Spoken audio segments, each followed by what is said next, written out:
Aristotle begins with a theory of value. I mean, we talked about this when we discussed hedonism. Theory of value tells us what the fundamental units of goodness and badness in the world are.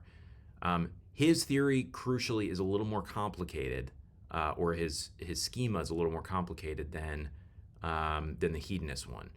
I'm going to read this bit, and then I'm going to give you an interpretation of it. We say that an end pursued in its own right is more complete than an end pursued because of something else, and that an end that is never choice-worthy because of something else is more complete than ends that are choice-worthy both in their own right and because of this end. Hence, an end that is always choice-worthy in its own right, never for something else, is complete without qualification.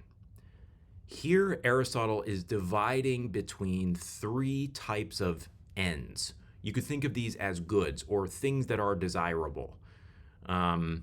First, and the first two categories are going to be very familiar to us. First, we have instrumental ends. These are things that are desirable for the sake of other ends. Money. We want money, it's good, but the only reason it's good or desirable is for the sake of something else. And then we have intrinsic ends. This is also a familiar category because we encountered the idea of an intrinsic good when we discussed hedonism. Intrinsic ends for Aristotle are those that are desirable or good for their own sake. These are things that are worth having even if nothing else results from them.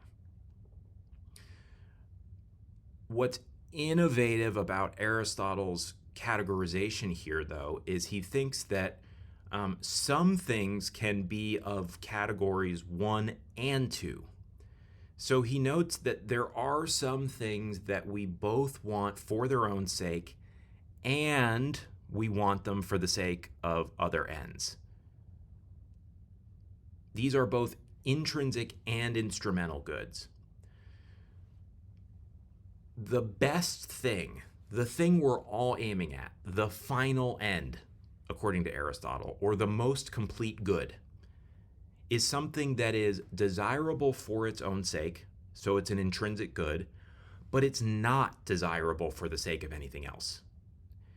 It is, in that sense, the final stopping point. It is something that is good in its own right, and it makes no sense to ask, yeah, but what are you trying to get as well? So Aristotle thinks that many of the things we want are merely instrumental. There are, though, this kind of middle and special category of things that are both intrinsically good and instrumentally good. And this, for him, includes pleasure. So he thinks, look, sometimes you just want to have the tasty chocolate cake and have that taste for its own sake. Nothing really wrong with that. But at the same time, it also makes sense to ask, why do I want the pleasant taste of the chocolate cake? Likewise, he thinks knowledge is something that is often just worth having in its own right. You just like to know the world. But knowledge can also be useful for other ends. The most important of these goods in this middle category that are both intrinsic and instrumental is moral virtue, which we'll be discussing. He thinks that being a morally good person, being kind, being compassionate, being courageous, is something that would be worth doing, worth engaging in, even if nothing else resulted from it. But it is also an important and indeed the key ingredient in the final end, which is the most desirable thing. Our final end is something that is whatever it is that is both an intrinsic end and that is not an instrumental end. And this is something that is desirable for its own sake and not for the sake of anything else. What do we call this? He calls it eudaimonia, which is Greek for the well-lived life. And his thought is, look, there are many things that we want for their own sake, but many of those things, like pleasure, like knowledge, like moral virtue, We also want them because we think that they are essential ingredients in the well lived life. In that sense, they also have instrumental value. The only thing that it doesn't make any sense to ever ask, well, why do you want that, is the well lived human life. If you're playing the why, the why game, where you say you want something and then someone says, well, why do you want that? Why do you want that? And you've gotten to, well, because I think that this is part of the well lived human life. Somebody who then says, well, why do you want to live a good life as opposed to a bad one? They're confused. That is the stopping point of the why game. You've reached the best thing, the well lived human life, or happiness, as it's sometimes put. A better translation for eudaimonia is flourishing.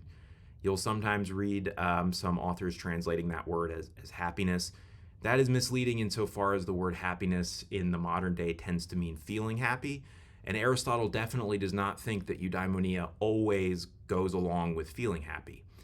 It does bring with it distinctive pleasures, and they are great goods. But he also recognizes that eudaimonia can be very painful at certain points through your life.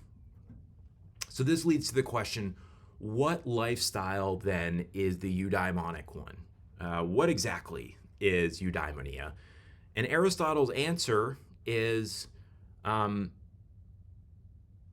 well, the way to live a good, flourishing human life is to become morally good by developing your virtues. So the good or eudaimonic human life is the life of full moral virtue.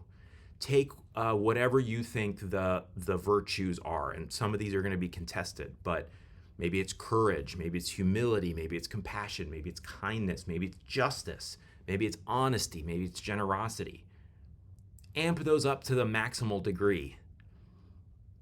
The life that displays all of those features is the well-lived human life, according to Aristotle. That is a very different vision than the hedonist's life, which may or may not display those virtues. I mean, when we go to Epicurus, his recommendation is to get the most pleasure, and the way to do that for him is essentially to live a very barren lifestyle, almost by yourself. You got a couple friends, but your focus is not, I'm going to go out and sacrifice myself or like march for civil rights. That's not the focus at all for Epicurus. If anything, that's a recipe for pain. I mean, as some of these people experienced, right? So this is a different practical recommendation for what your focus should be.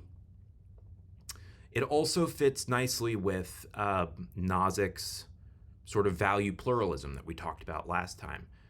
I mean, the focus here is on moral virtue, which is one intrinsic good. Aristotle, though, throughout the Nicomachean Ethics makes the case that when he uses the word complete, actually, part of what he means is that moral virtue, more than any of the other intrinsic goods, tends to bring with it all the others. So if you just aim at pleasure, you probably are not going to be a good person. But if you aim at being a good person, there's no guarantee that you'll get lots of pleasure, but you might. In fact, you may get a real sense of, if you read Nelson Mandela's works, he had a real profound sense of deep, deep fulfillment, like a psychological feeling of happiness. Didn't always correspond with physical pleasure, but he felt deeply satisfied with who he was and what his life's work was. So Aristotle would say, if you aim at virtue, you can probably get a lot of pleasure in your life too. If your society is a just one, which is no guarantee, you may also get honored by people, whether posthumously or during your life. So to the extent that honor is an intrinsic good, you'll get honor too. He thinks you will also develop your reason. You'll gain knowledge of the world if you're morally virtuous. At least in this regard, you'll be better attuned to moral realities. you will know what is just. You will know what is right. You will know what is wrong better than other people. And that is a deeply important kind of knowledge. And to the extent we think knowledge is an intrinsic value, a reason you wouldn't want to enter into the experience machine where you couldn't get it, you can get it by living the life of moral perfection, according to Aristotle.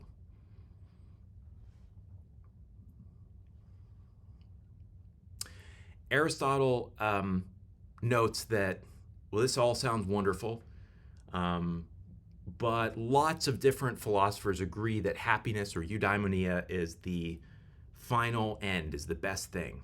But they disagree about what happiness or eudaimonia consists in. So, how do we figure out which of these competing theories, whether it's hedonism or moral perfectionism, is the right one? And here's what he says: perhaps then we shall find this, that is what happiness is, if we first grasp the function of a human being. This is the function argument. The first premise of his argument is this: the good human life is whatever life excellently fulfills the characteristic human function. Here's what he says: for just as the good, that is doing well, for a flautist, a sculptor, and every craftsman, and in general, for whatever has a function and characteristic action, seems to depend on its function, the same seems to be true for a human being if a human being has some function. So what Aristotle is doing here is, in effect, defending that first premise. The first premise tells us that the good life for a human is determined by the characteristic human function. And you might be like, why think that? Why does the good life have anything to do with the idea of function? And Aristotle says, well, let's take a step back for a second and look around at other things besides human beings in the world. We use the word good to apply not just to human lives, but also to ordinary objects, to phones, to pencils and pens, to chairs, to tables. We talk about good and bad books. We talk about good and bad sculptors. We talk about good and bad professors, good and bad students. So maybe one thing we can do, this is his idea, is try to get a clearer understanding of what we're saying when we say someone is a good professor or a good student or a good craftsman or a good sculptor, or for that matter, that something is a good chair or a good table. And if we can get clear on what we're getting at when we speak in those terms about those things, we can then take that lesson back over to the idea of a good human life. So he then says this: do the carpenter and the leather worker have their functions and actions, but has a human no function? Is he by nature idle, without any functions? Or, just as eye, hand, foot, and in general every bodily part apparently have its function, may we likewise ascribe to a human being, some function apart from all of these? So here Aristotle is giving us an argument for the conclusion that in fact human beings do have a function, just like chairs, just like tables, just like flautists, just like leather workers, just like carpenters. So too human beings have a function. Why think this? Well, he notes that each of our parts have a function. I mean, we are biological entities, at least so Aristotle thinks. We're organisms or animals, and like other biological entities, each of our parts plays an important causal role in the functioning of the whole. So we can say that the function of the heart is to pump blood, or that the function of the brain is to think. And so likewise, his thought is, if each of the parts of a human has a function, wouldn't it be odd if the human as a whole didn't have a function? So that's a reason to think, I don't know if it's convincing, but it's a reason to think that perhaps we shouldn't immediately dismiss this idea that human beings have a function. Now, what does this have to do with goodness and badness for a human on the one hand, and then function on the other? What's going on there? Well, let's go back to tables or chairs, pieces of furniture. Let's think for a second in particular about chairs. Um, on the one hand side, we have here some examples of bad chairs. So we've got a chair there that only has 3 legs. And then a little lower, we've got a chair that has no seat, although it's got 4 legs. And then we've got a chair that's got a kind of seat and 4 legs, but the seat has spikes all over it, and the back has spikes on it, and so do the armrests. And then over on the other side, we've got an example of a perfectly good, serviceable chair. Question. What do all of the bad chairs have in common that mark them out as bad chairs? I mean, in a lot of ways, they are bad in different ways, right? So, like, the one chair has 3 legs, and that's what makes it a bad chair. The bottom one has no seat, and that's what makes it a bad chair. And then the other one has painful spikes, and that's what makes it a bad chair. The reason, though, that each of those things are bad-making features of a chair is that they all either make it impossible for the object or make it significantly difficult for the object to fulfill the function of a chair. I mean, what's a chair for? It's to be sat upon by human weight or by a human being of sort of average human size. That's what a chair is for. That's its characteristic function. And in each of the different ways, those 3 chairs either fail to fulfill or fulfill very badly that characteristic function. If you try to sit on a 3-legged chair, it'll collapse.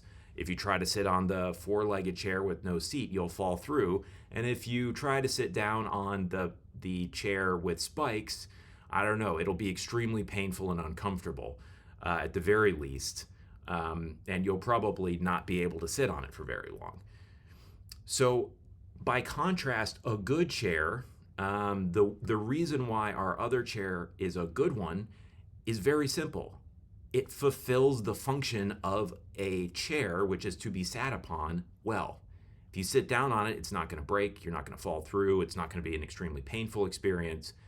And that's really what marks out bad chairs from good chairs. I mean, this is kind of almost a baby point. But in that way, like Aristotle would count that as a win and say, like, isn't this just obvious? I mean, it almost goes without saying. The difference between a bad chair and a good chair is that a bad chair fulfills the characteristic function of a bad chair does not fulfill the characteristic function of a chair, whereas a good chair does. So what's the lesson there? The lesson is that goodness or badness for a chair is determined by the characteristic function of a chair. What you need to make a good chair or a bad one, if you're an alien that's come down from outer space and you're like, how do I make a good chair? Well, you first need to know what a chair is and what it's for. And then once you know that, you can begin putting together the ingredients in the right way to make a good one or a bad one. So that suggests that the function of a chair determines what is good or bad for a chair. Here's what he says. Now we say that the function of a kind of thing, of a harpist, for instance, is the same in kind as the function of an excellent individual of the kind, of an excellent harpist, for instance. And the same is true without qualification in every case. If we add to the function the superior achievement in accord with the virtue, for the function of a harpist is to play the harp, and the function of a good harpist is to play it well. So here Aristotle is doing a couple of things. He's first drawing our attention to the fact that good and bad for a particular thing is going to depend on the kind of thing it is, because the kind of thing it is depends on what its function is. And furthermore, he adds, in addition, there's no gap between the function of a thing of a certain kind and the function of an excellent member of that kind. So the good or bad for a violinist is determined by the function of a violinist, which is to play the violin well. just as the good or bad for a chair is determined by the function of a chair. Here's a very general principle that Aristotle thinks we can extract from looking at violinists and chairs and tables and harpists and whatever else. The good life or existence, so we don't really talk about chairs being alive, but the good way of being for a chair, the good existence of a chair, for something of a kind K, is whatever life or existence excellently fulfills the characteristic function of a K. The good life or existence of something of kind K is whatever life or existence excellently fulfills the characteristic function of a K. I'm calling this kind relativity because what it means is that being a good K depends on what the value of K is. That is, it depends on what kind of thing you're talking about. Being a good chair is very different from being a good violinist. The violinist can't be sat upon, or if it can, it doesn't thereby make it a good violinist, it makes it a good chair. You can't play beautiful music with a chair, but that doesn't make it a bad chair. That makes it a bad violinist, but it's not supposed to be a violinist. So in general, Aristotle thinks of goodness and badness as just everywhere in the world and as varying from one thing to the next according to the kind of thing it is. In this sense, he is a sort of relativist about what's good and bad, but not in the sense of moral relativism, because he thinks that there is one particular way of being a good human. But it's just that the way of being a good human is different from being a good dog or from being a good phone or whatever else.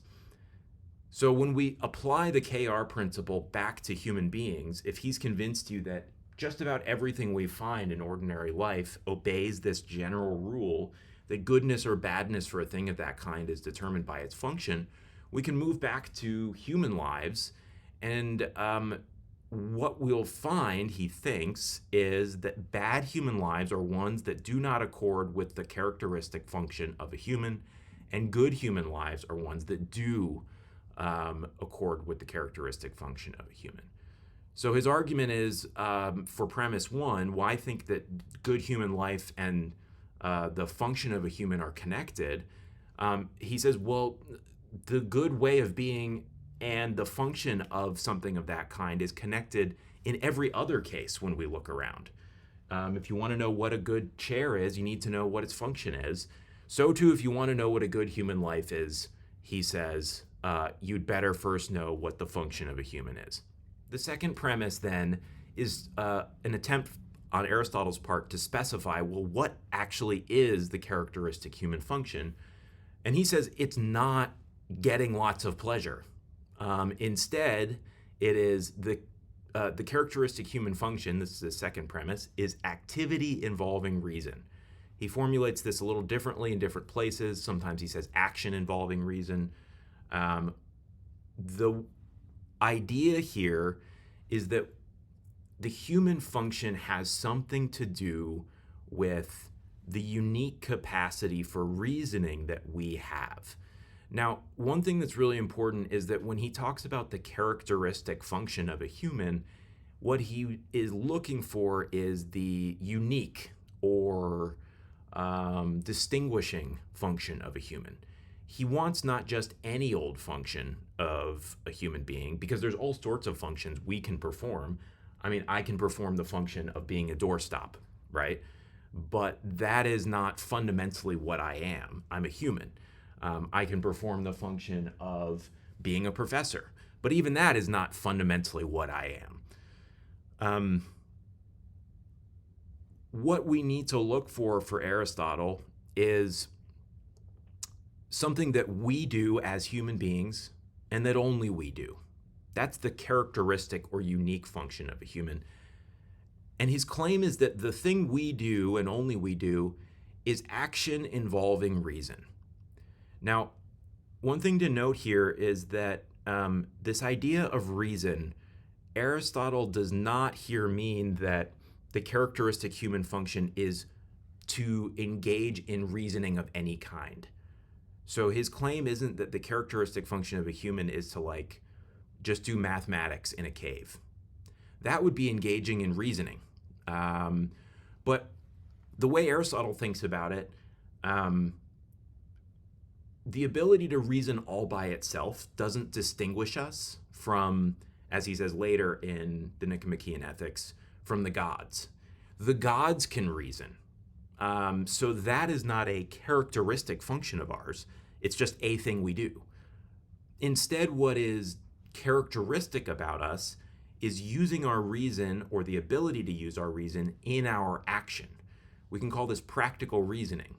And roughly, this is using your reasoning not about numbers or not about doing proofs, not about anything so abstract or esoteric as that, but instead engaging your reason to evaluate your own desires, your own emotions, and your own actions.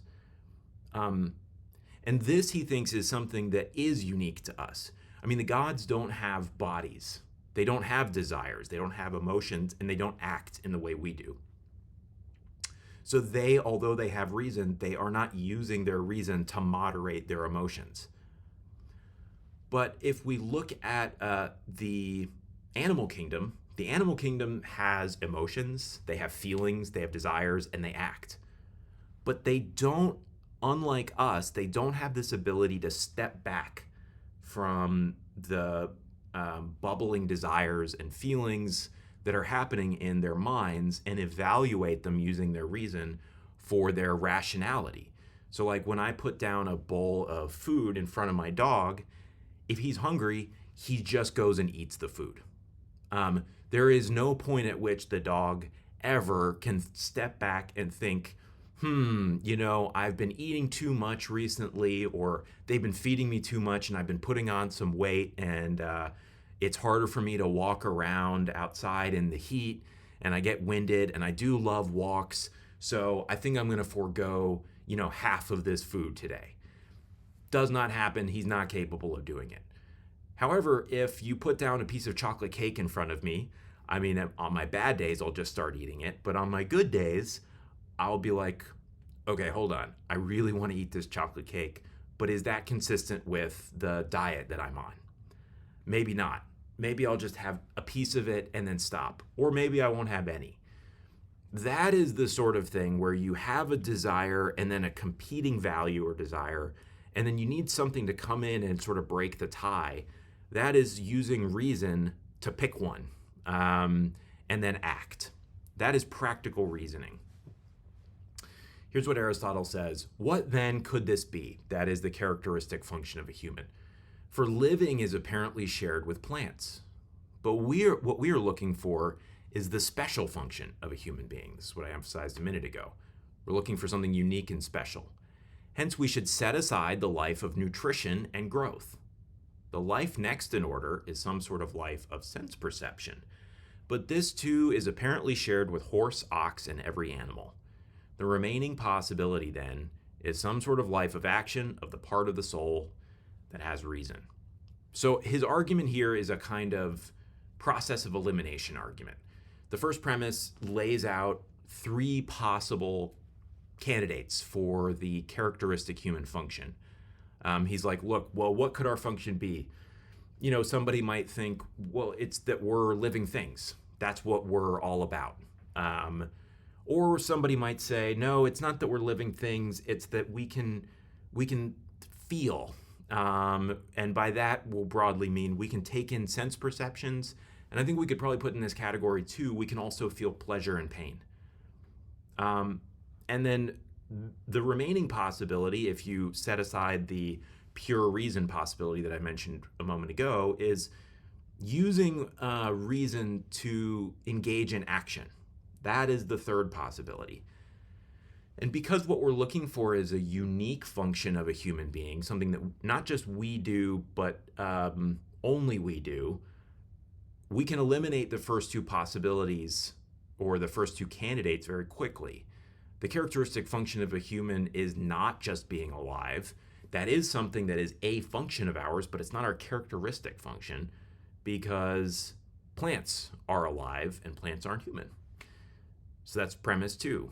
Premise 3, the characteristic function of a human is not perceiving.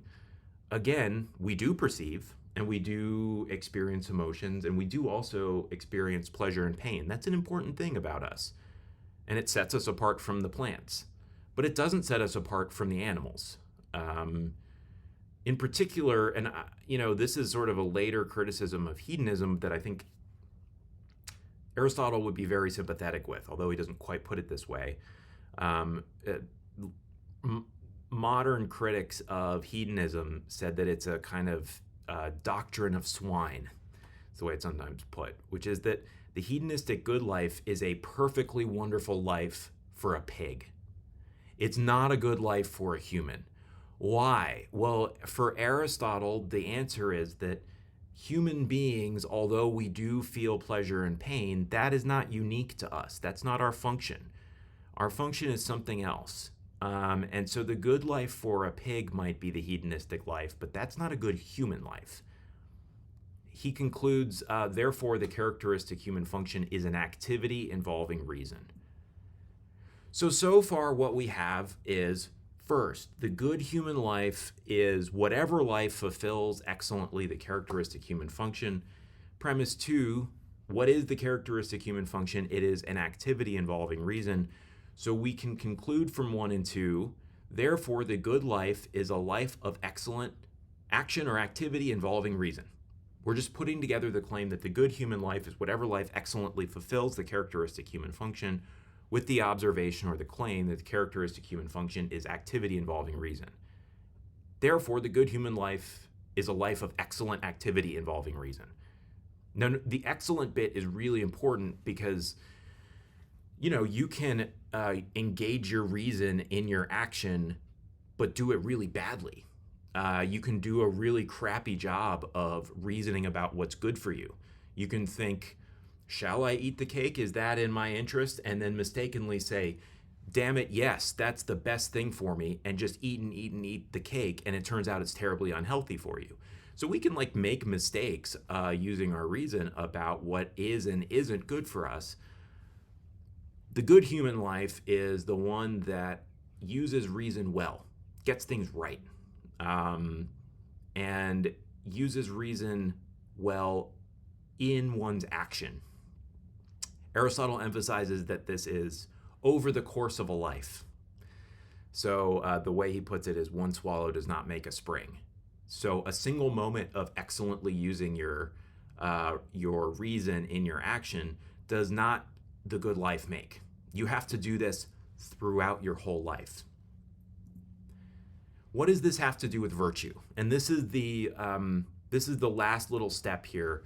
Well, I say little, it's actually quite a big step.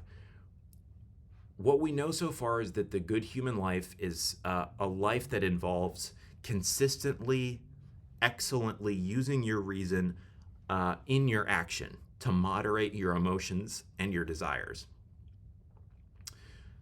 The fourth premise is the life of excellent action involving reason just is the life of moral virtue.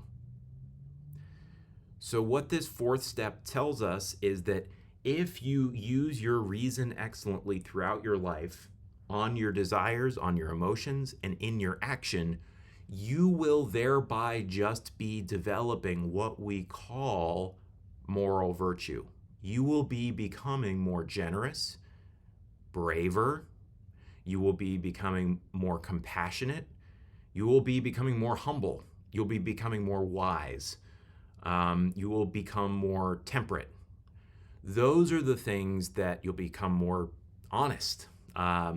These are the traits you'll be developing in yourself slowly but surely over the course of your life.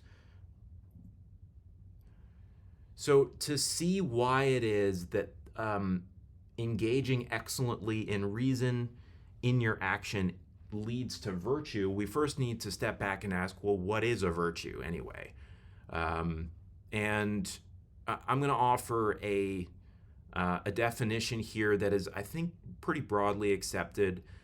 This isn't exactly word for word the way Aristotle thinks about it, but I think it's a good enough a good enough statement of it that it can be useful for both Aristotle and, as we'll see, for Mencius.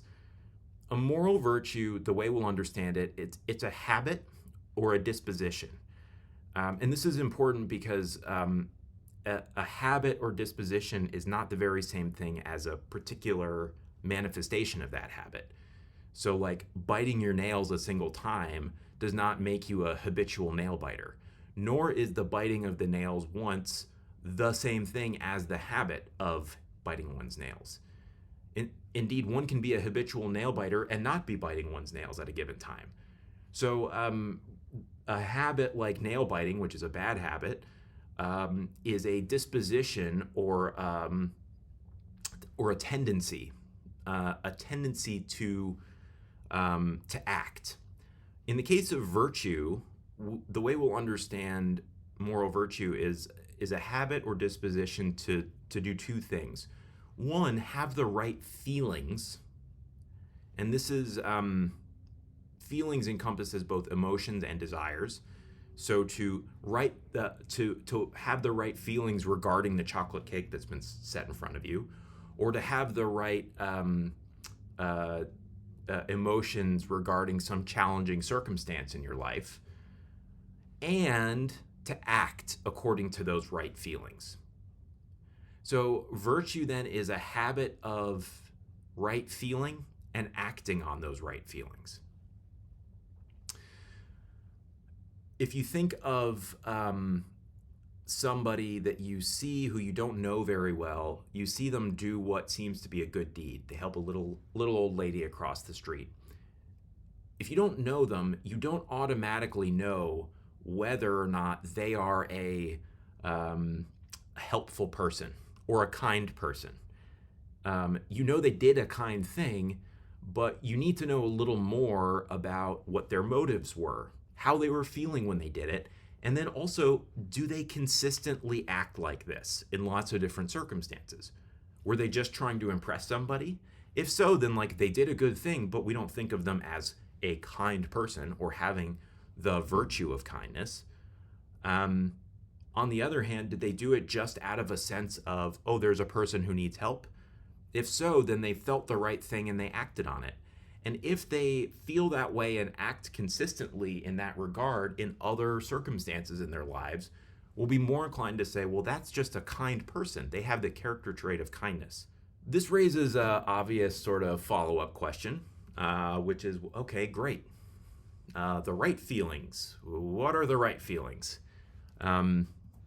Aristotle does not give us a recipe, or he doesn't give us a formula, certainly in any mathematical way, for in all circumstances determining exactly what the right feelings are. He's very clear that he thinks that if you have been unfortunately raised with very bad values, he thinks it's almost hopeless for you. Now, that's a harsh view, but he thinks that somebody who has been sort of indoctrinated in a sort of racist upbringing, for example, they're going to have a very hard time figuring out what the objectively right thing to feel is. And Aristotle thinks there is an objectively right thing to feel. It's just going to be very hard to figure it out unless you've been given at least somewhat of the right general moral territory. If you're way off base at the beginning of your life, it's just very hard for you to find your way back. But you don't have to start perfect. You just have to start sort of complicated. If you're starting complicated, as most of us are, then there are some helpful rules of thumb for you to try to employ, even if there's no perfect formula. And the most important one is the doctrine of the mean. Here's what Aristotle says. By virtue, I mean virtue of character, for this is about feeling and actions, and these admit of excess, deficiency, and an intermediate condition. We can be afraid, for example, or be confident, or have appetites, or get angry, or feel pity, and in general have pleasure or pain, both too much and too little, and in both ways not well. But having these feelings at the right times, about the right things, toward the right people, for the right end, and in the right way, is the intermediate and best condition, and this is proper to virtue. What's going on here? Well, Aristotle's noting, okay, we're trying to figure out what is the right feeling to have in a given circumstance. He notes that, like, interestingly, human feelings admit of degrees. When you feel fear, it's not an on off switch. You can feel a little bit of fear or a lot of fear, or something in between. Likewise, confidence is not an on off switch. You can be a little confident or extraordinarily confident. So too with pity, and so on. The doctrine of the mean says, here's your rule of thumb. The right feeling in a given circumstance is a mean or an intermediate between the two extremes, excess and deficiency.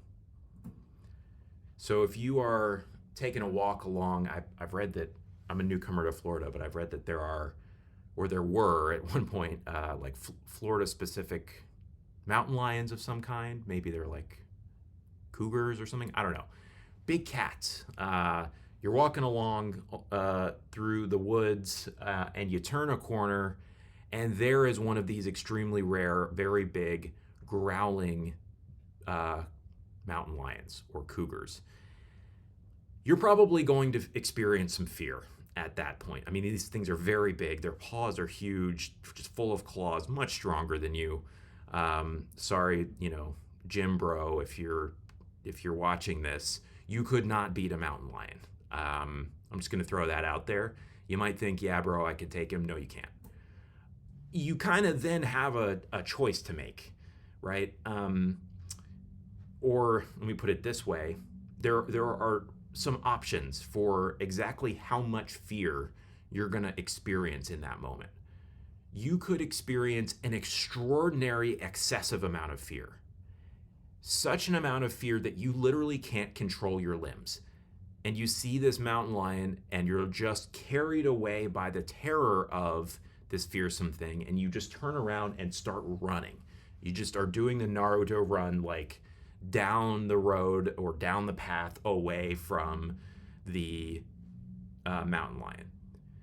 We would call that, especially if there's something else besides you at stake, if you're with a friend, for example, who's vulnerable, we would call that cowardice, because it exhibits way too much fear, and then also your actions follow. You didn't feel this overwhelming amount of fear and then sort of suppress it and stand strong. You just turn around and ran away. Interestingly, that amount of fear, in this circumstance at least, is going to in the end not be good for you. Big cats like this and other predators, one of the worst things you can do is turn your back to them and run. That tends to trigger their chase instinct. And they suddenly see you not as just an oddity, but as prey. And they start chasing you, and they will catch you, and they will kill you.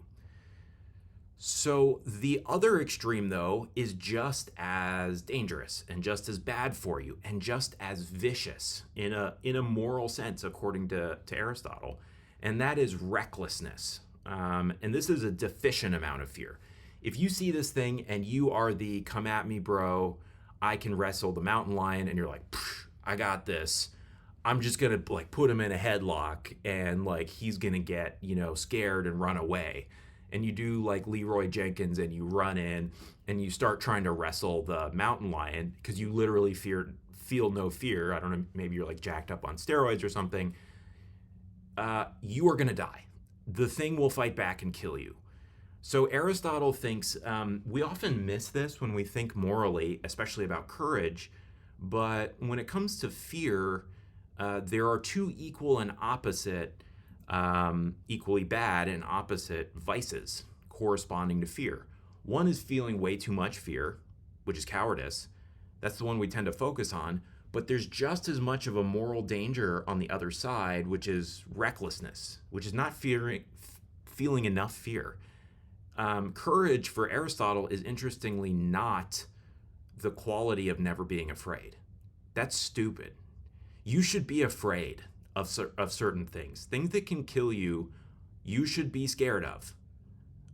It is not good for you to be insensible with respect to danger, nor is it good for those around you. You should sense acutely the danger in your feelings. But the key is to, at the same time, use your reason to engage with, is this the right amount of fear? And then control your behavior in the right way.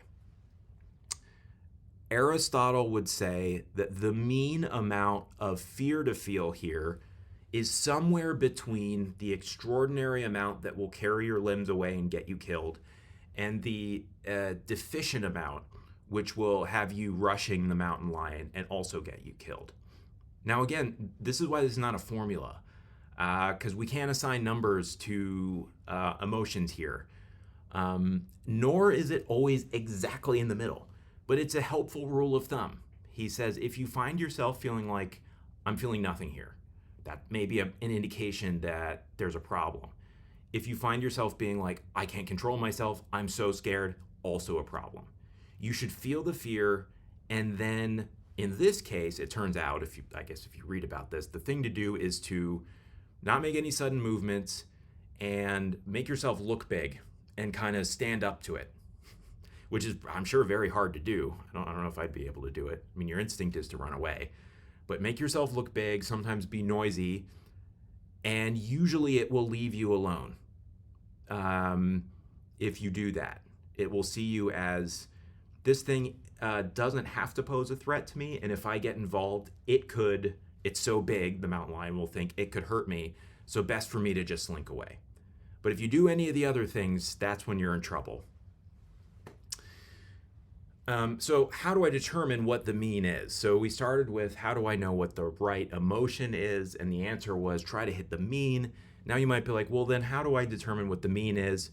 Aristotle says, I can't give you a formula. Here's what I can say. Virtue then is a state that decides, consisting in a mean, the mean relative to us, which is defined by reference to reason, that is to say, to the reason by reference to which the prudent person would define it. It is a mean between two vices, one of excess and one of deficiency. So his answer is basically, you have to do this for yourself, essentially, is his response. You have to engage your own reason. And that doesn't make him a complete relativist. He's not saying like, well, if you think that something's the right amount, then you're just guaranteed to be right. He doesn't have that attitude at all. Instead, his attitude is, I can't do that for you. You have to go out into the world and use your own experience and use some trial and error. But crucially, you have to be thinking carefully in addition to feeling, and you have to be at least aiming for what you take to be the mean. And you have to repeat and practice. And you will get better and thereby become more virtuous in the specific domain at issue. So this is the function argument. The good human life is whatever life excellently fulfills the characteristic human function. The characteristic human function is activity involving reason. So the good human life is life of excellent action involving reason. The life of excellent action involving reason is the life of moral virtue. Therefore, the good life is the life of moral virtue. That follows from 3 and 4. So this is Aristotle's function argument for moral perfectionism.